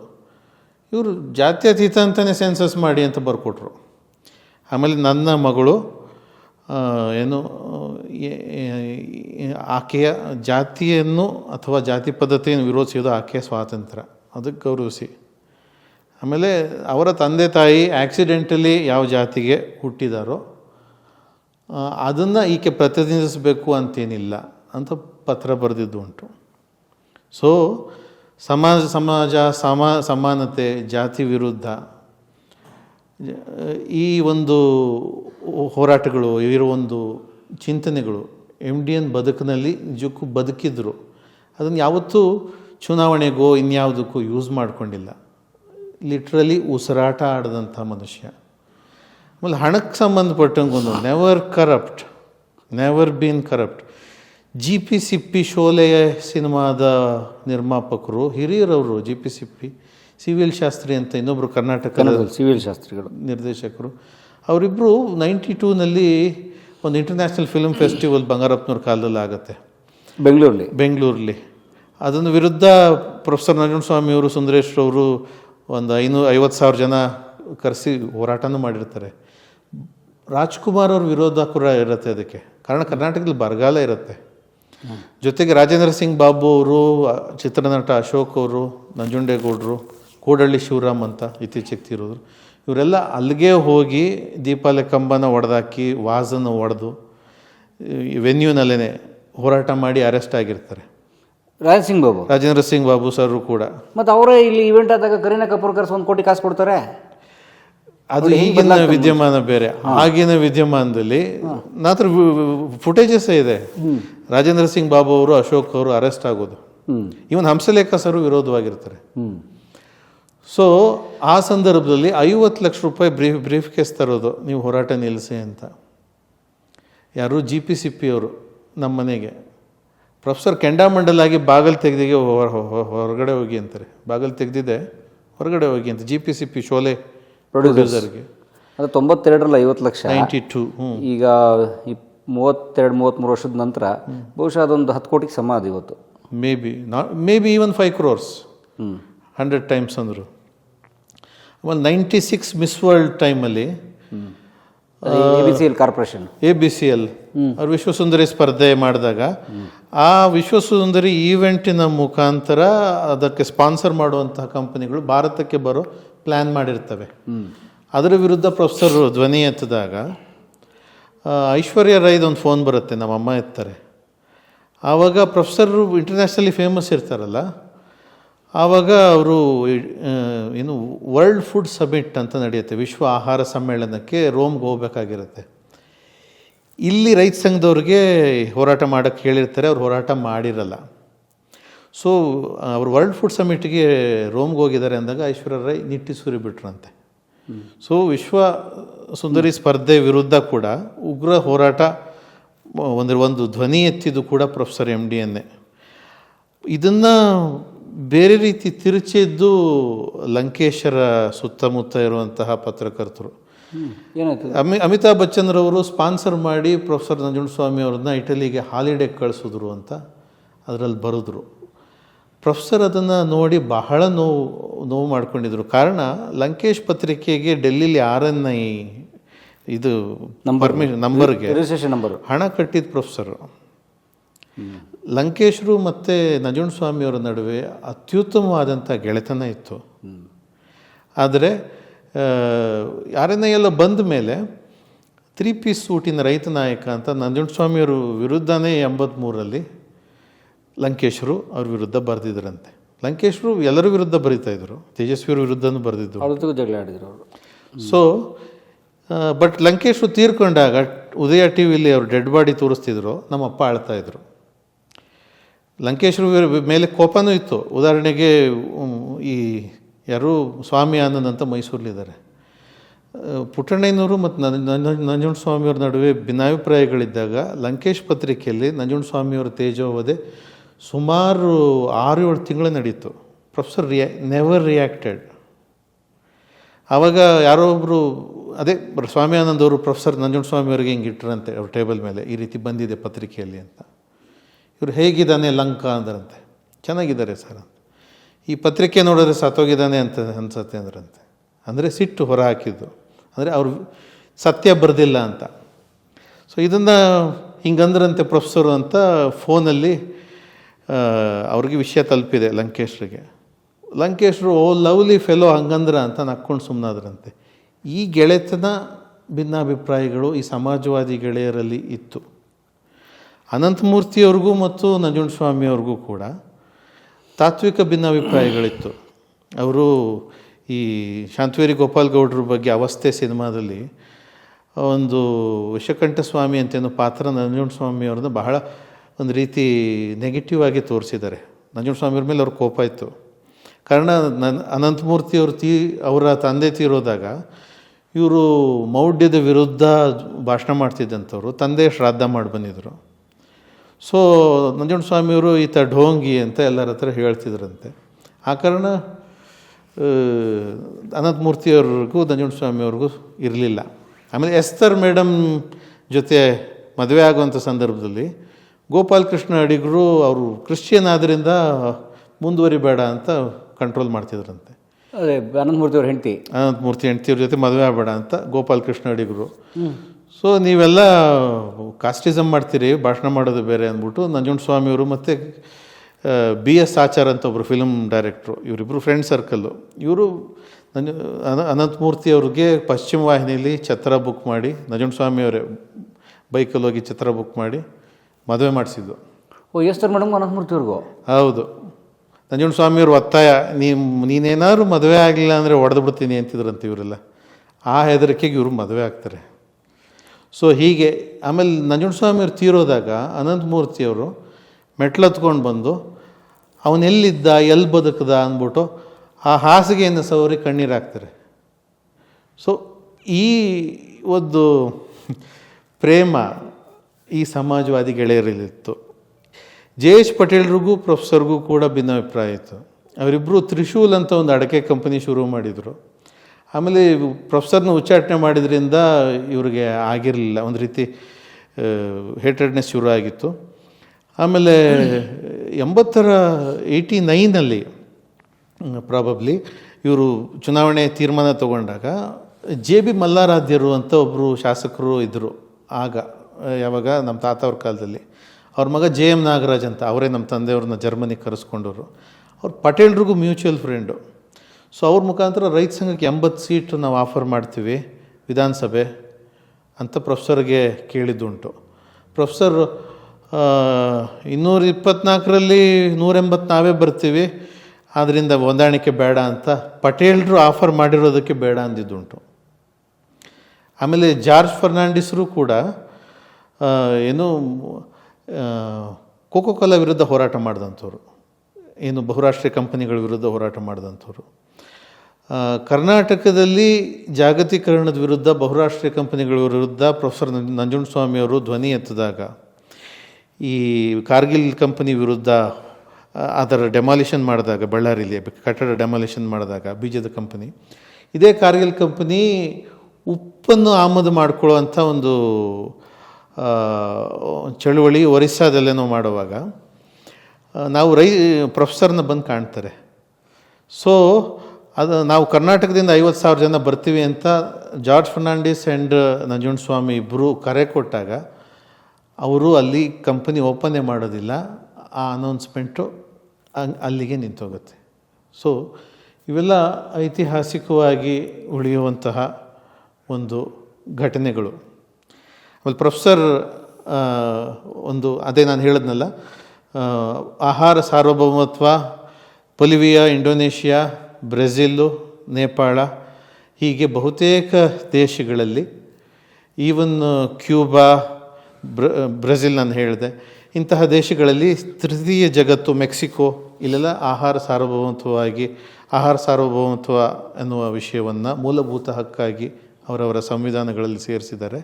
ಆಮೇಲೆ ಪ್ರೊಫೆಸರಿಂದ ಪ್ರೇರಣೆ ಪಡೆದಂತಹ ಬೊಲಿವಿಯಾದ ಎವೋ ಮೊರಾಲೆಸ್ ಅಂತವರು ಅಧಿಕಾರಕ್ಕೆ ಬಂದಾಗ ನನಗೆ ಪ್ರೇರಣೆ ಪ್ರೊಫೆಸರ್ ನಂಜುಂಡಸ್ವಾಮಿಯವರ ವಿಚಾರಗಳು ಅಂತ ಹೇಳಿದ್ದುಂಟು.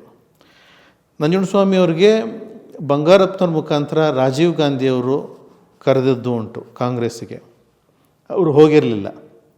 ನಾನು ಪ್ರವರ್ಧಮಾನಕ್ಕೆ ಬರ್ತಿದ್ದಂಥ ಸಂದರ್ಭದಲ್ಲಿ ಕೇಳಿದ್ದುಂಟು, ಅಂಥ ಒಂದು ಅವಕಾಶ ನೀವು ಸದುಪಯೋಗ ಮಾಡಿಕೊಂಡಿದ್ರೆ ನೀವು 80ಸಲ್ಲೇ ಕ್ಯಾಬಿನೆಟ್ ಮಿನಿಸ್ಟರ್ ಆಗ್ತಿದ್ರಿ, ಅಥವಾ ಮುಖ್ಯಮಂತ್ರಿನೇ ಆಗ್ತಿದ್ರು ಏನು ಕಥೆಯೋ, ಯಾಕೆ ನೀವು ಒಪ್ಕೊಳ್ಳಿಲ್ಲ ಅಂದಾಗ ರೈತರಿಗೆ ಒಂದು ಆತ್ಮಗೌರವ ತಂದುಕೊಟ್ಟು, ಸ್ವಾಭಿಮಾನ ತಂದುಕೊಟ್ಟು, ಅವರ ಕಷ್ಟ ಕಾರ್ಪಣ್ಯಗಳಿಗೆ ಹೋರಾಟ ಮಾಡುವಂತಹ ಒಂದು ಪಾಠವನ್ನು ಹೇಳಿಕೊಟ್ಟು, ನಾನು ಅಧಿಕಾರದ ಆಸೆಗೆ ಬೇರೆ ಪಕ್ಷವನ್ನು ಸೇರಿದ್ರೆ ನಾನು ಮೋಸ ಮಾಡ್ದಂಗೆ ಆಗಲ್ವೇನೋ ಅಂತ ಹೇಳಿದ್ದುಂಟು ನಮ್ಮಪ್ಪ. ಈ ಮಾತು ನನಗೆ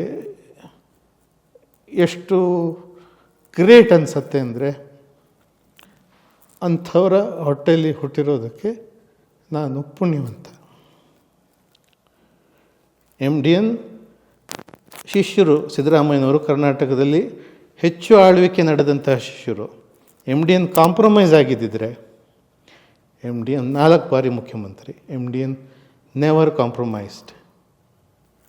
ಅದೇ MDN ಡೌನ್ಫಾಲ್ ಆದಂಥ ಕಾಲ, ಇಬ್ಬಾಗ ಆದಂಥ ಕಾಲದಲ್ಲಿ ಕೇಂದ್ರದಲ್ಲಿ ವಾಜಪೇಯಿ ಅವರಿದ್ದರು. 99 ಪುಟ್ಟಣ್ಣಯ್ಯನವ್ರಿಗೂ MDNರಿಗೂ ಭಿನ್ನಾಭಿಪ್ರಾಯ ಇದ್ದಂಥ ಕಾಲದಲ್ಲಿ. ಆವಾಗ ಮಹೇಂದ್ರ ಸಿಂಗ್ ಟಿಕಾಯತ್ ಅವರು ಅರಸೀಕೆರೆಯಲ್ಲಿ ಬಂದಿದ್ದರು. ಅರಸೀಕೆರೆಯಲ್ಲಿ ಒಂದು ಸಭೆ ನಡೀತಿರುತ್ತೆ. MDN ಏನು ಅಧಿಕಾರದಲ್ಲಿರೋದಿಲ್ಲ. ಒಂದು 10,000 ಜನರ ಸಮಾವೇಶವನ್ನು ಉದ್ದೇಶಿಸಿ ಬಂದಿರ್ತಾರೆ. ಬಟ್ ಅಲ್ಲಿ ಇದ್ದಿದ್ದು 2 ರೂಮ್ ಅರಸೀಕೆರೆಯಲ್ಲಿ. ನಮ್ಮನ್ನು ವೆಕೇಟ್ ಮಾಡ್ತಾರೆ. ಕಾರಣ ಡಿಸ್ಟ್ರಿಕ್ಟ್ ಮಿನಿಸ್ಟ್ರು ಹಾರನಹಳ್ಳಿ ರಾಮಸ್ವಾಮಿಯವರು ಅಲ್ಲಿ ಬರ್ತಾರೆ ಅಂತ. ನಮಗೆ ಲಿಟ್ರಲಿ ನಾವು ಊಟ ಮಾಡಬೇಕಾದ್ರೆ ನಮ್ಮ ಸೂಟ್ ಕೇಸ್ಗಳನ್ನೆಲ್ಲ ಹೊರಗೆ ಹಾಕ್ಬಿಡ್ತಾರೆ. ನಾವೊಂದು ಮೆಟ್ಲ ಮೇಲೆ ಕೂತಿರ್ತೀವಿ, ಹಾರನಹಳ್ಳಿ ರಾಮಸ್ವಾಮಿಯವ್ರು ಬರ್ತಾರೆ. ಪ್ರೊಫೆಸರ್ ಅಲ್ಲಿ ಎದುರುಗಡೆ ಕೂತಿರ್ತಾರಲ್ಲ, ಫೇಸ್ ಮಾಡೋಕ್ಕಾಗಲ್ಲ. ಅವರು ಪ್ರೊಫೆಸರ್ ಮುಖಾನೇ ನೋಡದೆ ರೂಮ್ಗೆ ಹೋಗ್ತಾರೆ, ನಿದ್ದೆ ಮಾಡ್ತಾರೆ, ಆಮೇಲೆ ಹೊರಟೋಗ್ತಾರೆ. ನಾನು ಅವಾಗ ಅದಕ್ಕೆ ಅಧಿಕಾರದಲ್ಲಿರಬೇಕು ಅನ್ನೋದು. ನೀವು ಅಧಿಕಾರದ ವಿರುದ್ಧ ಇದ್ದೀರಿ ಅಂದಾಗ ಪ್ರೊಫೆಸರ್ಗೆ ಸಿಟ್ಟು ಬರುತ್ತೆ, ಈ ಮುಚ್ಚೋಬಾಯಿ ಅಂತಾರೆ. ಅವ್ರ ಧ್ವನಿ ಎಷ್ಟು ಗಡಸು ಅಂದರೆ ಹಂಗಂದ ತಕ್ಷಣ ನನಗೆ ಒಂದು ರೀತಿ ಕಣ್ಣಲ್ಲಿ ನೀರು ಬರುತ್ತೆ, ಸುಮ್ಮನೆ ಆಗ್ತೀನಿ. ನಾನು ಅವಾಗ ಹೈಸ್ಕೂಲಿನ ಒಂದು ಸಮ್ಮರ್ ಹಾಲಿಡೇಸಲ್ಲಿದ್ದೆ. ಟೀನೇಜು. ಅದೇನು ಕಾಕತಾಳಿವೋ ಏನೋ, ಚೌಧರಿ ಚರಣ್ ಸಿಂಗ್ ಪ್ರಧಾನಮಂತ್ರಿ ಅವ್ರ ಮಗ, ಅಗ್ರಿಕಲ್ಚರ್ ಮಿನಿಸ್ಟ್ರು. ಅವ್ರ ಫೋನ್ ಬರುತ್ತೆ ನಮ್ಮ ತಂದೆಯವ್ರಿಗೆ. ರಾಷ್ಟ್ರೀಯ ಬೆಲೆ ಆಯೋಗ ಅಂತ ಕ್ಯಾಬಿನೆಟ್ ರ್ಯಾಂಕಿಂಗ್ ಒಂದು ಮಾಡ್ತಿದ್ದೀವಿ, ಒಬ್ಬ ಬಹಳ ಜ್ಞಾನಿ ಬೇಕು ಅಂತ ವಾಜಪೇಯಿ ಅವರು ಅಂದರು, ನಿಮ್ಮ ಹೆಸರು ಸಜೆಸ್ಟ್ ಮಾಡಿದ್ದೀನಿ, ತಕ್ಷಣ ಒಪ್ಕೊಂಡಿದ್ದಾರೆ, ನಾವು ಅನೌನ್ಸ್ ಮಾಡ್ಬೋದಾ ಅಂತ. ಪ್ರೊಫೆಸರ್, ನಾನು ನಾಳೆ ನಮ್ಮದು ರಾಜ್ಯ ಸಮಿತಿ ಸಭೆ ಇದೆ, ಕಾರ್ಯಕಾರಿಣಿ ಸಭೆ, ನಾನು ಕೇಳ್ಬಿಟ್ಟು ಹೇಳ್ತೀನಿ ಅಂತ ಹೇಳ್ತಾರೆ. ಸೊ ಅಲ್ಲಿ ಅದು ಬರ್ತದೆ ಸಬ್ಜೆಕ್ಟು ಚರ್ಚೆಗೆ. ಸರ್ ನಿಮಗೆ ಸಿಕ್ಕಂಥ ಮನ್ನಣೆ ಮುಂದುವರಿರಿ ಅಂತ ಎಲ್ಲರೂ. ಪ್ರೊಫೆಸರ್ ಕಣ್ಣಲ್ಲಿ ನಿಗಿ ಬೆಂಕಿ. ನಿಮಗೆ ನಾಚಿಕೆ ಆಗಲ್ವಾ? ನಿಮಗೆ ಸ್ವಾಭಿಮಾನ ಇಲ್ವಾ? ನಿಮಗೆ ಮಾನ ಮರ್ಯಾದೆ ಇಲ್ವಾ? ಸುಮಾರು 2 ದಶಕ ನಾನು ಹೇಳ್ಕೊಟ್ಟಿದ್ದು ಏನು ನಿಮಗೆ ಪಾಠ? ನಾನು ಒಂದು ಆಡಳಿತ ಪಕ್ಷದ ಜೊತೆ ಸೇರಿಕೊಂಡು ಒಂದು ಅಧಿಕಾರ ಅನುಭವಿಸಿದ್ರೆ ನನ್ನ ಹೋರಾಟಗಳು ಸಪ್ರೆಸ್ ಮಾಡ್ಬೋದು ಅನ್ನೋ ಕಾರಣಕ್ಕೆ ಇವರು ಆಮಿಷ ಓಡ್ತಿರೋದು, ನಾವು ಒಪ್ಪಲ್ಲ ಅಂದ್ಬಿಟ್ಟು ಅಲ್ಲೇ ಫೋನ್ ತೊಗೋತಾರೆ. ಆವಾಗ ಇಷ್ಟು ದೊಡ್ಡ ಫೋನು, ಎರಿಕ್ಸನ್ ಫೋನು.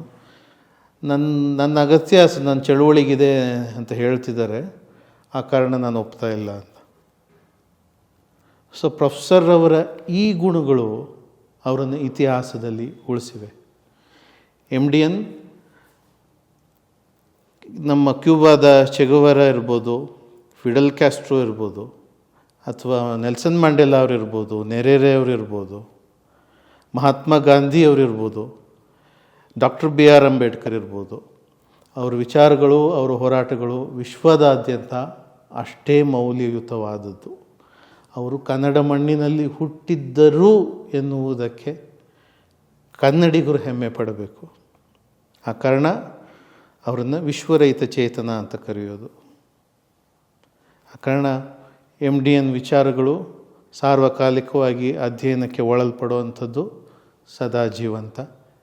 MDN ಬದುಕಿಲ್ಲದೇ ಇದ್ದರೂ ಕೂಡ ಅವರ ವಿಚಾರಗಳು, ಅವರ ಪ್ರೇರಕ ಶಕ್ತಿ ಈಗಲೂ ರೈತ ಚಳುವಳಿ ಅನೇಕ ಗುಂಪುಗಳಾಗಿರ್ಬೋದು, ಅಲ್ಲಿ ಶಕ್ತಿ ಇದೆ, ಹೋರಾಟದ ಪಾಠವಿದೆ. ರೈತ ಚಳುವಳಿ ತಾನೇ ನಾಯಕನಿಲ್ಲದಿದ್ದರೂ ನಡೆದುಕೊಂಡು ಹೋಗ್ತಿರೋದಕ್ಕೆ ನನಗೆ ಮಗನಾಗ ಹೆಮ್ಮೆ ಇದೆ.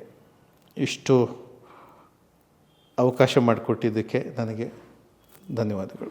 ಆದರೆ ನೋಡಿ, ಭಾಳ ಮುಖ್ಯವಾಗಿ ರೈತರಿಗೆ ಅವ್ರು ಇಡೀ ತಮ್ಮ ಜೀವನ ಹೋರಾಟ ಮಾಡಿ, ಈವನ್ ಪ್ರಾಣಾರ್ಪಣೆ ಮಾಡಿದ್ದು ಕೂಡ ರೈತರ ಹೋರಾಟ ಸಂಬಂಧಪಟ್ಟಂಗೆ, ರೈತರಿಗೆ ಅವ್ರ ವಿಚಾರ ಅರ್ಥ ಆಯ್ತಾ? ಮೂಲ ರೈತರಿಗೆ ಬಿಡಿ, ಆಳುವವರಂತೂ ಯಾವುದಕ್ಕೂ ಅರ್ಥ ಆಗಲ್ಲ, ಅವ್ರು ಯಾವತ್ತೂ ಅಧಿಕಾರ ನೋಡ್ತಾರೆ. ಆದರೆ ಅವ್ರ ವಿಚಾರ ಅರ್ಥ ಆಗಬೇಕಾಗಿದ್ದು ರೈತರಿಗೆ, ಅವ್ರಿಗೆ ಇವ್ರ ವಿಚಾರ ಅರ್ಥ ಆಯ್ತಾ? ನಂಜುಂಡಸ್ವಾಮಿಯವ್ರ ವಿಚಾರಗಳು ರೈತರಿಗೆ ಅರ್ಥ ಆಯಿತು, ಆದರೆ ಮತದಾರರಿಗೆ ಅರ್ಥ ಆಗಲಿಲ್ಲ. ಮತದಾರರಿಗೆ ಏನಾದ್ರು ನಂಜುಂಡಸ್ವಾಮಿ ರೀಚ್ ಆಗಿದ್ದರೆ ಕರ್ನಾಟಕ, ಅದರಲ್ಲೂ ಎಸ್ಪೆಷಲಿ ಗ್ರಾಮೀಣ ಕರ್ನಾಟಕ ಬಹಳ ದೊಡ್ಡ ಮಟ್ಟದಲ್ಲಿ ಅದು ಅಭಿವೃದ್ಧಿ ಆಗಿರೋದು, ಆತ್ಮಹತ್ಯೆಗಳಿರ್ತಿರಲಿಲ್ಲ. ಆದರೆ ನೋಡಿ, ಹಾಗಾದರೆ ಗ್ರಾಮೀಣ ಕರ್ನಾಟಕ ಅಂದರೆ ರೈತ ಕರ್ನಾಟಕವೇ ಅಲ್ವಾ? ಹೌದು. ಮತ್ತು ಅವ್ರಿಗೆ ಯಾಕೆ ಅರ್ಥ ಆಗಲಿಲ್ಲ ಇವ್ರ ವಿಚಾರ? ಸರ್, ಆ ಗ್ರಾಮೀಣ ಕರ್ನಾಟಕದಲ್ಲೂ ಬಡತನ ತಾಂಡವವಾಡುವಾಗ ಈ ಚುನಾವಣೆಯ 3 ದಿನಗಳ ಹಿಂದುಗಡೆ ಗೇಮ್ ಚೇಂಜಿಂಗು ವರ್ಕೌಟ್ ಆಗುತ್ತೆ, ಹಣ ಹೆಂಡ. ಹಾಗಾದರೆ ನಾನು ಹೇಳೋದು, ಮತದಾರ ಅವನು ರೈತನೇ ಇರ್ಬೋದು, ರೈತನಲ್ಲದೇ ಇರ್ಬೋದು. ಹಾಗಾದ್ರೆ ಆತ ಸಿದ್ಧಾಂತ, ಬದ್ಧತೆ, ಮತ್ತೊಂದಕ್ಕಿಂತಲೂ ಭಾಳ ಮುಖ್ಯವಾಗಿ ಆಮಿಷಕ್ಕೆ ದಾಸ ಅಲ್ವಾ? ಆಮಿಷಕ್ಕೆ ದಾಸ. ನನಗೆ ಇಂಥವರ ಹೋರಾಟಗಳು ಮತ್ತು ಯಾವ ಅರ್ಥ ಪಡ್ಕೋತಿದ್ದಾವೆ? ಮತ್ತು ನನಗೆ ಅದೇ ಅನಿಸುತ್ತೆ, MDN ಕೇರಳದಲ್ಲೂ ಅಷ್ಟೇ ಪಾಪ್ಯುಲರ್. ಅದು ವಿತಿನ್ ಶಾರ್ಟ್ ಟೈಮ್, ಅವರ ಕಡೆಯ ಒಂದು 7-8 ವರ್ಷದಲ್ಲಿ ಅದರ ಮಾತೃಭೂಮಿ ಒಂದು ದಿನಪತ್ರಿಕೆ ಇದೆಯಲ್ಲ, ಅದರ ಓನರ್ ಪ್ರೊಫೆಸರ್ನ ಕರೆಸಿ ಬಹಳಷ್ಟು ಟಾಕ್ಸ್ಗಳನ್ನು ಕೊಡಿಸೋರು. ಅಲ್ಲಿಯ ಸೈಂಟಿಸ್ಟ್ಗಳು ಮತ್ತು ಅಲ್ಲಿಯ ಹೋರಾಟಗಾರರು, ಅಲ್ಲಿಯ ರೂಲಿಂಗ್ ಪಾರ್ಟಿಯವರು ಕೂಡ ಪ್ರೊಫೆಸರ್ನ, ಅಲ್ಲಿ ಕಮ್ಯುನಿಸ್ಟ್ ರೂಲಿಂಗ್ ಇತ್ತಲ್ಲ, ಪ್ರೊಫೆಸರ್ ಕೈಲಿ ವಿಚಾರಗಳನ್ನು ಹೇಳಿಸೋರು. ಪ್ರೊಫೆಸರ್ ಏನಾದ್ರು ಕೇರಳದಂತಹ ಶಿಕ್ಷಣ ಹೆಚ್ಚು ಇದ್ದಂತಹ ರಾಜ್ಯದಲ್ಲಿ ಹುಟ್ಟಿದ್ದಿದ್ರೆ ಅವ್ರಿಗೆ ಇನ್ನೂ ಹೆಚ್ಚು ನ್ಯಾಯ ಸಿಕ್ಕಿರೋದು ಅವರ ತ್ಯಾಗಕ್ಕೆ ಅಂತ ನನಗನ್ಸುತ್ತೆ. ಕರ್ನಾಟಕದಲ್ಲಿ ಶಿಕ್ಷಣ 80s ಅಷ್ಟು ಇರಲಿಲ್ಲ. ಈಗಲೂ ಕೂಡ ನೀವು ಹೈದರಾಬಾದ್ ಕರ್ನಾಟಕಕ್ಕೆ ಹೋದರೆ, ಉತ್ತರ ಕರ್ನಾಟಕದ ಬಹುತೇಕ ಜಿಲ್ಲೆಗಳಿಗೆ ಹೋದರೆ, ನಾನು 80ರ ದಶಕದಲ್ಲಿ ಅಪ್ಪನ ಜೊತೆ ಅಂಬಾಸಡರ್ ಕಾರಲ್ಲಿ ಓಡಾಡಬೇಕಾದ್ರೆ ಹೆಂಗಿತ್ತೋ ಹಾಗೆ ಇದೆ. ಭ್ರಷ್ಟಾಚಾರವೇ ತಾಂಡವವಾಡಿರೋದು, ಯಾವ ಅಭಿವೃದ್ಧಿಯೂ ಆಗಿಲ್ಲ ಅಲ್ಲಿ. Apart from highways, some district headquarters, some medical colleges and engineering colleges ಬಿಟ್ಟರೆ ಅಲ್ಲಿ ಝೋಪಡಿಗಳು, ಕಡುಬಡತನ. ಯಾದಗಿರಿ ಅಂತ ಜಿಲ್ಲೆಗೆ ಹೋಗಿ ನೋಡಿ ನೀವು, ಬಡತನ ಹೆಂಗೆ ಕಾಡ್ತದೆ.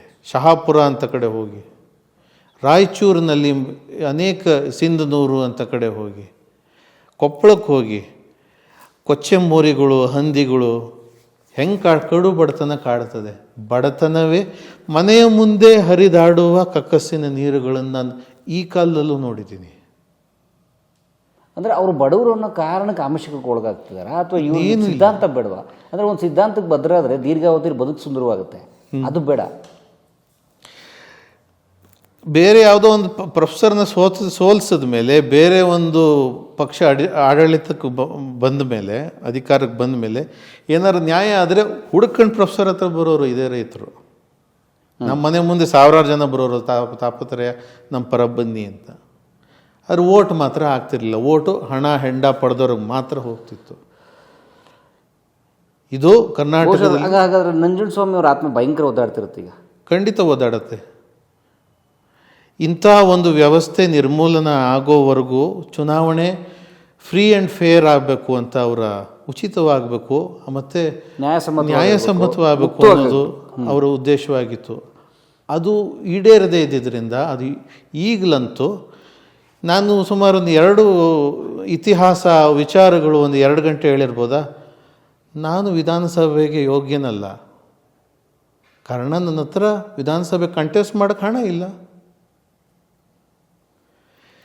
ಮಿನಿಮಮ್ 50 crores ಬೇಕು ಇವಾಗ to attempt Vidhana Sabha election. To attempt Lok Sabha election minimum 200 crores ಬೇಕು.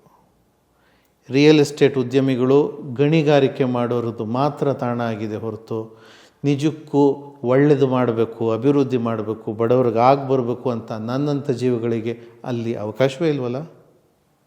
ನೋಡಿ, ಇನ್ನೊಂದು ಬಹಳ ಮುಖ್ಯವಾಗಿ ನೋಡಿ, MDN ಜೈವಿಕ ಕೃಷಿ ಅಥವಾ ಸಹಜ ಕೃಷಿ ಇದನ್ನು ಮಾಡಿ ಅಂತ ಹೊಡೆದಾಡೋಂಥ ಕಾಲದಲ್ಲಿ 70ರ ಆಸ್ಪಾಸ್ನಲ್ಲಿ ಭಾರತಕ್ಕೆ ರಾಸಾಯನಿಕ ಕೃಷಿ ಕಾಲಿಟ್ಟ ಸಂದರ್ಭದಲ್ಲಿ 82ನೇ ದಶಕದಲ್ಲಿ ರೈತ ಸಂಘ ಶುರುವಾದಾಗ ಅದು ರೈತರಿಗೆ ಅರ್ಥವಾಗಲಿಲ್ವಾ, ಅಥವಾ ನಾವು ಸಹಜ ಕೃಷಿ ಕಡೆ ಹೋಗಬೇಕು ಅಂತ, ಅಥವಾ ಏನಾಯಿತು ಆ ಸಹಜ ಕೃಷಿಯ MDN ಕಲ್ಪನೆ? ಅವರು ಅದನ್ನು ಟ್ರೈನ್ ಮಾಡಬೇಕು ಅಂತಲೇ ಅಮೃತ ಭೂಮಿ ಅಂತ ಒಂದು ಸಂಸ್ಥೆ ಕಟ್ಟಿದ್ರು. ಅದು ಚಾಮರಾಜನಗರದಲ್ಲಿ ಅದು ಚಟುವಟಿಕೆ ನಡೆಸ್ತಿದೆ. ನಮ್ಮ ಅಕ್ಕ ಅವರು ಅದಕ್ಕೆ ಮ್ಯಾನೇಜಿಂಗ್ ಟ್ರಸ್ಟಿ ಆಗಿದ್ದಾರೆ, ನಮ್ಮ ತಂದೆಯವ್ರ ನಂತರ. ಪ್ರೊಫೆಸರ್ ನಂಜುಂಡಸ್ವಾಮಿ ಅವರು ಸ್ವತಃ ಸಹಜ ಕೃಷಿ ಮಾಡಿದಂಥವ್ರು, ಯಶಸ್ವಿ ಸಹಜ ಕೃಷಿ ಮಾಡಿದಂಥವ್ರು, ಮಳೆಯಾಶ್ರಿತ ರೈತರಿಗೆ ಪರವಾಗಿದ್ದಂಥವ್ರು.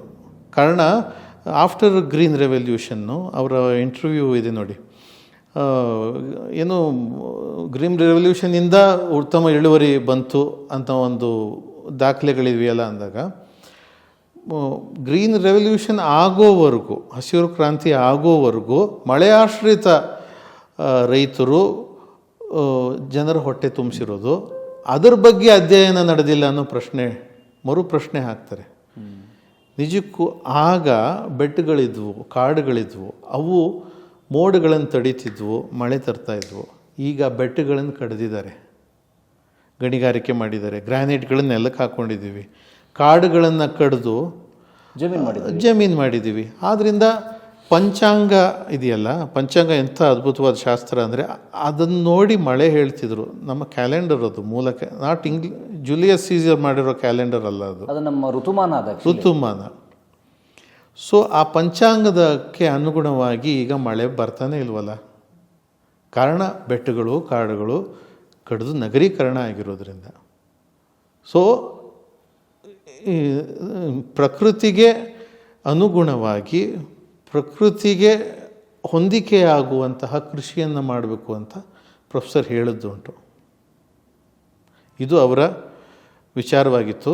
ಈ ವಿಚಾರವನ್ನು ಸುಭಾಷ್ ಪಾಳೇಕರ್ ಅವರು ಕೂಡ ಮುಂದುವರಿಸ್ಕೊಂಡು ಬಂದಿದ್ದಾರೆ, ಶೂನ್ಯ ಬಂಡವಾಳದ ನೈಸರ್ಗಿಕ ಕೃಷಿ ಅಂತ. ತೇಜಸ್ವಿ ಅವರು ಕೂಡ ಫುಕೋಕ್ ಅವ್ರ ಬಗ್ಗೆ ಒಂದು ಲೇಖನ ಬರೆದಿದ್ದಾರೆ. ಸ್ವತಃ ತೇಜಸ್ವಿ ಅವರು ಕೂಡ ನ್ಯಾಚುರಲ್ ಫಾರ್ಮರ್, ನೈಸರ್ಗಿಕ ಕೃಷಿ ಮಾಡಿದವರೇ. ಅವರು ಕೆಮಿಕಲ್ ಬಳಸಿಲ್ಲ. ಯಾವುದು, ಕಾಫಿಗೆ? ಹೌದು, ಅವರು ನ್ಯಾಚುರಲ್ ಫಾರ್ಮರೇ.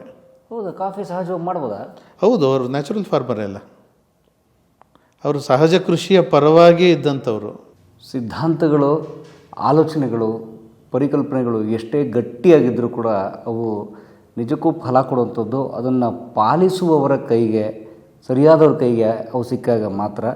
ಆದರೆ ಅದನ್ನು ಅನುಷ್ಠಾನಗೊಳಿಸುವವರು ಮತ್ತು ಅನುಷ್ಠಾನಗೊಳಿಸಿದ ನಂತರ ಅದನ್ನು ಬಳಸುವವರು ಕರಪ್ಟ್ ಆದಾಗ, ಭ್ರಷ್ಟರಾದಾಗ ಏನೇನು ಆಗುತ್ತೆ ಅಂತನಕ್ಕೆ ನಂಜುಂಡಸ್ವಾಮಿಯವರು ಮತ್ತು ಅವರ ಸಂಘಟನೆ ಸೇರ್ಕಡ್ದಂಥ ರೈತ ಸಂಘ ಹೇಗೆ ಅದು ದಾರಿ ತಪ್ಪಿಬಿಡ್ತು, ಜೊತೆಗೆ ರೈತ ಸಂಘವನ್ನು ಬಳಸ್ಕೊಂಡು ಹೇಗೆ ರಾಜಕಾರಣಿಗಳು ಹೇಗೆ ಅದನ್ನು ದಾಳವಾಗಿ ಬಳಸ್ಕೊಂಡ್ರು, ಹೇಗೆ ಅದನ್ನು ವೇದಿಕೆಯಾಗಿ ಚಿಮ್ಮು ಹಲಗೆಯಾಗಿ ಬಳಸ್ಕೊಂಡ್ರು ಅಂತ ಅನ್ನೋದನ್ನು ಸವಿವರವಾಗಿ ನಮ್ಮ ಜೊತೆಗೆ ಸುದೀರ್ಘವಾಗಿ ತಿಳಿಸ್ಕೊಟ್ರು ಪಚ್ಚೆ ನಂಜುಂಡಸ್ವಾಮಿಯವರು. ಅವರು ನಮ್ಮ MD ನಂಜುಂಡಸ್ವಾಮಿ ಪ್ರೊಫೆಸರ್ ಅಂತ ಭಾಳ ಪ್ರಖ್ಯಾತರಾದಂಥ MD ನಂಜುಂಡಸ್ವಾಮಿಯವರ ಪುತ್ರ.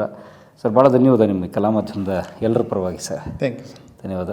ಇವರ ಸಹೋದರಿಯನ್ನು ಕೂಡ ನಾವು ಮಾತನಾಡಿಸೋಣ. ನೋಡಿದ ನಿಮ್ಮೆಲ್ಲರಿಗೂ ಧನ್ಯವಾದ.